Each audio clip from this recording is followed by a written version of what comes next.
Is the Daf Yomi Sanhedrin 69 for Monday, February 24th, 2025. Get that right? Yeah. The date. Okay, so we're in Sanhedrin 69. And the merciful one states, but if the man has no relative, teaching that it is only in the case of a convert who is a man that you must go around seeking whether or not he has relatives, that is, children who were born to him after his conversion. But in the case of a convert who is a minor, you do not have to go around searching for relatives. It is known that he has no relatives, since a minor cannot father a child. So Abaye raised an objection to Rabbah from a Baraita discussing a designated maidservant, about whom the verse states, and if a man lies carnally with a woman who is a maidservant designated to a man and not fully redeemed, nor freedom given her, inquiry shall be made. They shall not be put to death, because she was not free. Leviticus 19, verse 20. From the word man, I have derived only that this halacha applies to an adult man, but as for a minor aged 9 years and 1 day, who is fit for engaging in intercourse, from where is it derived that he too is subject to this halacha?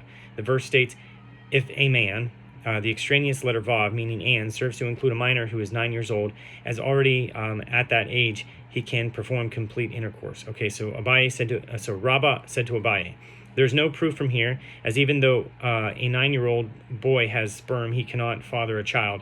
His seed is like the seed of grain that was cut, even though it had not yet reached 1/3 of its growth. Such seed, even if planted, will not grow. So a sage of the school of Hezekiah taught, the verse states, but if a man comes intentionally, yazid, against his neighbor to slay him with guile, you shall take him from my altar that he may die. Exodus 21:14. The use of the term yazid in this context, and its juxtaposition to the word man, teaches that a man can heat or mezid himself up and produce viable sperm, but a minor cannot heat himself up and produce viable sperm. So therefore, even though a minor can engage in full intercourse with a woman, he cannot father a child. So Rav Mordecai said to Rabashi, from where may it be inferred that this word mezid is a term meaning heating up, as it is written in a different verse, and Jacob cooked the yazid pottage, Genesis 25:29. The Gemara asks, but didn't the school of Rabbi Yishmael teach the following Baraita concerning a stubborn and rebellious son? The verse that states, if a man is a stubborn and rebellious son, teaches that a son can become a stubborn and rebellious son, but not a father, so that one who has a child cannot be sentenced as a stubborn and rebellious son. The Gemara asks, what are the circumstances if we say that his wife conceived after he grew 2 hairs and the baby was born before he grew a beard? Is there such a long interval between these 2 times to allow for carrying the child to term? But doesn't Rabbi Krus Padai say the entire time during which it is possible to judge and sentence a stubborn and rebellious son is only 3 months, the time between the appearance of 2 pubic hairs and the growth of a beard around? So consequently, it is impossible for a child to be born to the stubborn and rebellious son during this period. Rather, it is not that his wife conceived before he grew 2 hairs and the baby was born before he grew a beard. And you can learn from it that a minor can, in fact, father a child. The Gemara rejects this reasoning. No, actually, you can explain that his wife conceived only after he grew 2 pubic hairs and a child was born after he grew a beard. And as for that which is difficult for you based on the statement of Rabbi Krus Padai, that the halacha governing a stubborn and rebellious son applies for only 3 months, it can be explained as follows. When Rav Dimi came to Eretz Yisrael, to Babylonia, he said that they say in the West, so meaning Eretz Yisrael, the land of Israel, that the term son teaches that only a son can become a stubborn and rebellious son, but not one who is fit to be called a father. That is to say, the verse does not exclude someone whose child was born during this period, but rather one whose wife conceived during this time, so that he is fit to be called a father. Returning to the matter itself, Rabbi Krus Padai says that Rabbi Shabtai says the entire time during which it is possible to judge and sentence a stubborn and rebellious son is only 3 months. The Gemara asks, but didn't we learn in the Mishnah that a boy can be judged as a stubborn and rebellious son from when he grew 2 hairs until he grows a beard? Now, this seems to indicate that his liability depends on his physical maturity and not on any specific time period. The Gemara answers, if he grew a beard, then even if 3 months have not passed, he can no longer become liable as a stubborn and rebellious son. And if 3 months passed, then even if he has not grown a beard, he is similarly exempt. So Rabbi Yaakov from Nahar Pekod sat before Ravina and said in the name of Rav Huna, son of Rav Yehoshua, learn from the statement that Rav Krusbadai says that Rabbi Shabtai says that when a woman gives birth at 7 months, her fetus cannot yet be discerned after 1/3 of her days of pregnancy. In a 9-month pregnancy, the fetus can be discerned after 3 months, which is 1/3 of the pregnancy. In the case of a pregnancy that lasts 7 months, the fetus cannot be discerned at the end of 1/3 of the pregnancy, that is, after 2 1/3 months, but after 3 months, as is the standard 9-month pregnancy. So Rabbi Yaakov explains the inference. As if it enters your mind that when a woman gives birth at 7 months, her fetus can already be discerned after 1/3 of her days of pregnancy, that is, after 2 1/3 months, why do I need 3 months from the time the boy reaches adulthood until the end of the time that he becomes liable as a stubborn and rebellious son? A period of 2 1/3 months should suffice. If he engaged in intercourse with a woman immediately upon reaching adulthood and the intercourse resulted in a 7-month pregnancy, the fetus would be able to be discerned after 2 1/3 months, and he would be fit to be called a father already from then. From the statement of Rabbi Krusbadai citing Rabbi Shabtai, it is clear that the earliest time the fetus can be discerned is after 3 months of pregnancy have passed. So Ravina said to Rabbi Yaakov, actually I could say to you that even when a woman gives birth at 7 months, her fetus can already be discerned after 1/3 of her days of pregnancy. But the halacha with regard to a stubborn and rebellious son was not adjusted accordingly because of the principle that one follows the majority. So most women give birth at 9 months, and their fetuses are discernible only after 3 months. Therefore, the fact that one would be fit to be called a father in the case of a 7-month pregnancy is disregarded. The sages stated this answer before Rav Huna, son of Rav Yehoshua, whereupon he said to them, but do we blindly follow the majority in cases of capital law and not judge each case on its own merits? Doesn't the Torah state, and the congregation shall judge, and the congregation shall deliver? Numbers 35, 24, and 25, from which it is derived that the court must make every effort to find exculpatory arguments in support of the accused, and yet you say that one follows the majority. If it is possible that already after 2 1/3 months the stubborn and rebellious son will be fit to be called a father, from that time he should be exempt from punishment. The sages then brought Rav Huna's analysis back to Ravina and presented it before him. Ravina said to them, do we not follow the majority in cases of capital law? But didn't we learn in the Mishnah, Sanhedrin 40a, excuse me, if one witness says that the event occurred on the 2nd of the month and one witness says that the event occurred on the 3rd of the month, it is not regarded as contradiction in their testimony stands, since it is possible to say that this witness knows of the addition of a day to the previous month, and according to his tally, the event occurred on the 2nd of the month, and that witness does not know of the addition of a day to the previous month, and according to his tally, the event occurred on the 3rd of the month.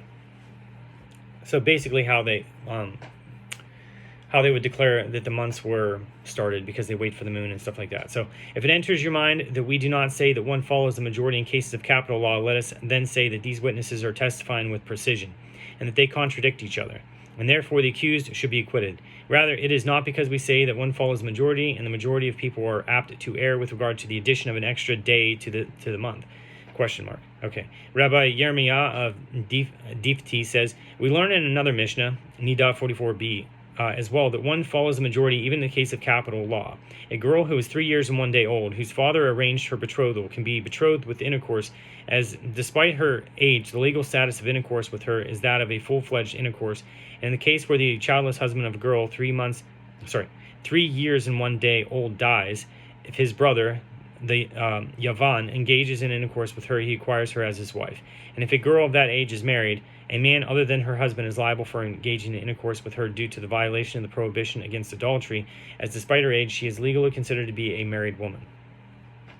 The Mishnah continues, and if she is impure due to menstruation, she transmits impurity to one who engages in intercourse with her, who then renders all the items designated for lying beneath him impure, like the items designated for lying above him. If she marries a priest, she may partake of teruma like any other wife of a priest.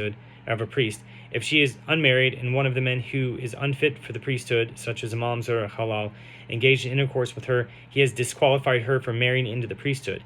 And if she is the daughter of a priest, she is disqualified from partaking of teruma.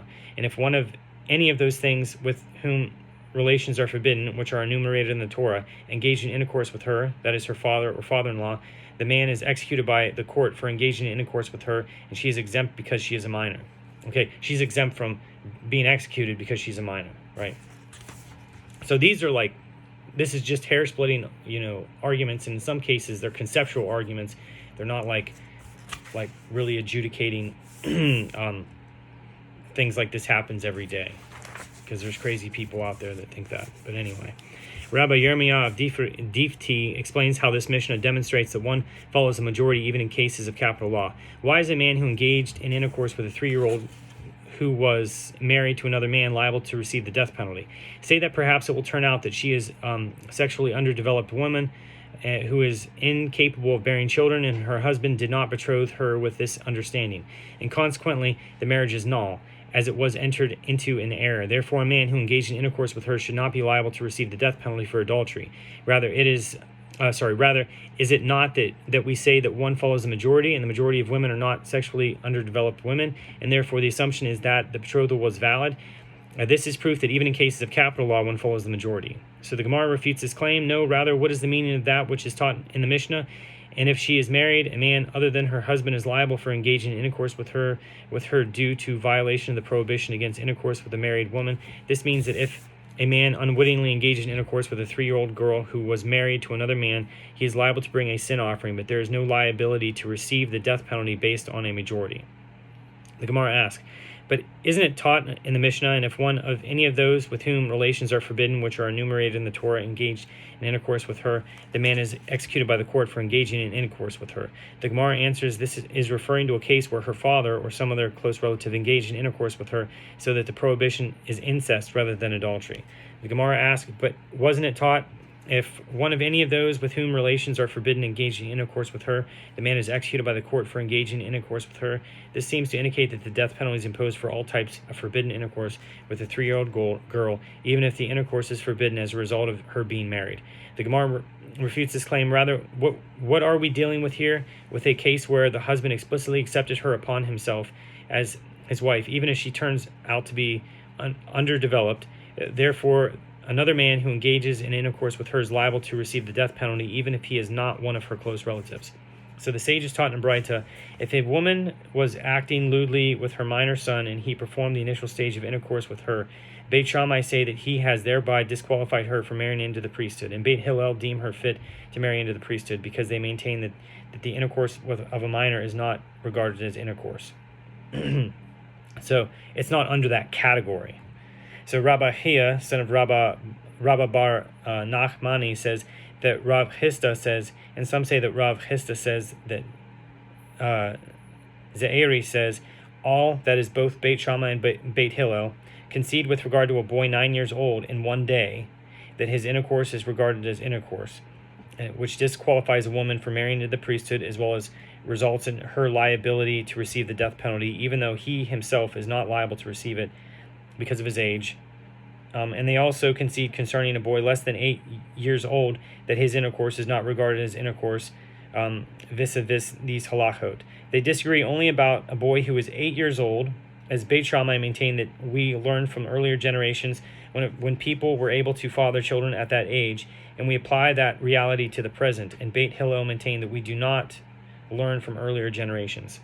Okay, the Gemara asks, and from where do we derive that in earlier generations men father children at this age? If we say that we know this from the following calculation, it is written, is it not Bathsheba, daughter of Eliam, wife of Uriah the Hittite, 2 Samuel 11:3, and it is also written, and Eliam, son of Ahitophel, the Gilonite, 2 Samuel 23:34, which teaches that Bathsheba was the granddaughter of Ahitophel, and it is written with reference to the birth of Solomon, and he sent by the hand of Nathan the prophet, and he called his name Yedidiah, for the Lord's sake, 2 Samuel 12:25.